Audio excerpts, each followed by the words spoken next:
Lo primero que hice fue trazar sobre una hoja de 28 centímetros 3 rectángulos parejos de 9 centímetros cada uno de ancho, dejando así 1 centímetro para las pestañas que se van a doblar.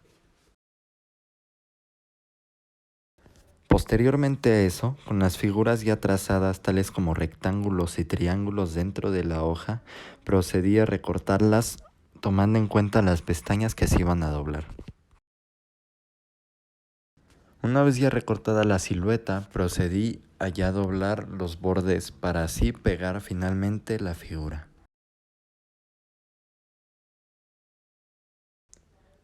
Finalmente, así es como quedó el prisma triangular que realicé, el cual voy a calcular el área de la superficie y el volumen. Hola, mi nombre es Alexa Esparza y a mí me tocó hacer la figura del cilindro. Cabe mencionar que los materiales que teníamos era una hoja que en mi caso medía 27.9 de alto por 21.7 de ancho. Para empezar a trabajar necesité principalmente estas fórmulas, que es la de volumen de un cilindro, pi radio por altura, la del área superficial, que es 2 pi radio por radio más altura, y perímetro de un círculo, que es 2 pi radio.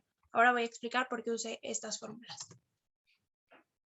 Para crear un cilindro, lo que necesitamos es crear una figura como esta, que es básicamente un rectángulo con 2 círculos a los costados para crear las tapas, que era como lo pidió mi maestra.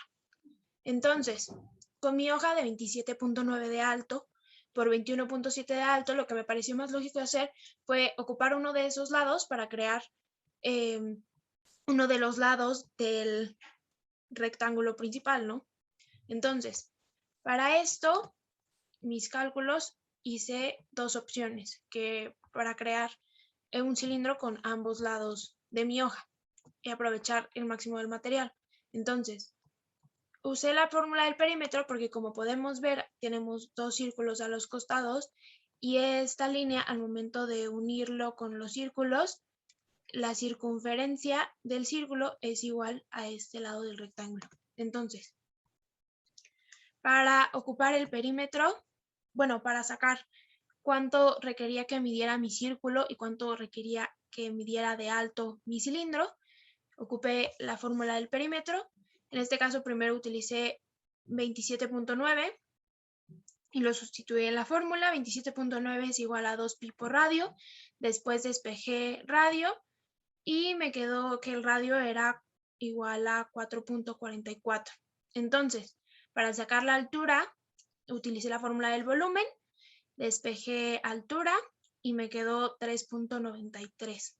Entonces, el volumen de mi cilindro, de la opción 1 de mi cilindro, quedaba 243.95 centímetros cúbicos. Entonces, tenía otra opción que era usar el otro lado de mi hoja, que medían 21.7, e hice exactamente lo mismo. Con el perímetro sustituí para sacar el radio de mi círculo, que me quedó 3.45. Sustituí en la fórmula del volumen para poder sacar la altura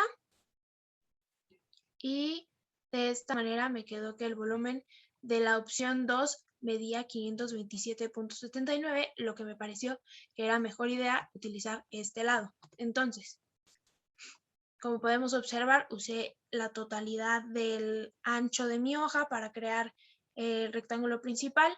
Usé la altura de este rectángulo es, dependiendo a mis cálculos anteriores, es decir, 14.08 centímetros. Y después creé los círculos, igual con el radio de 3.45 centímetros. Y después lo recorté y me quedó una forma algo así, que después uní y me quedó un cilindro de esta manera.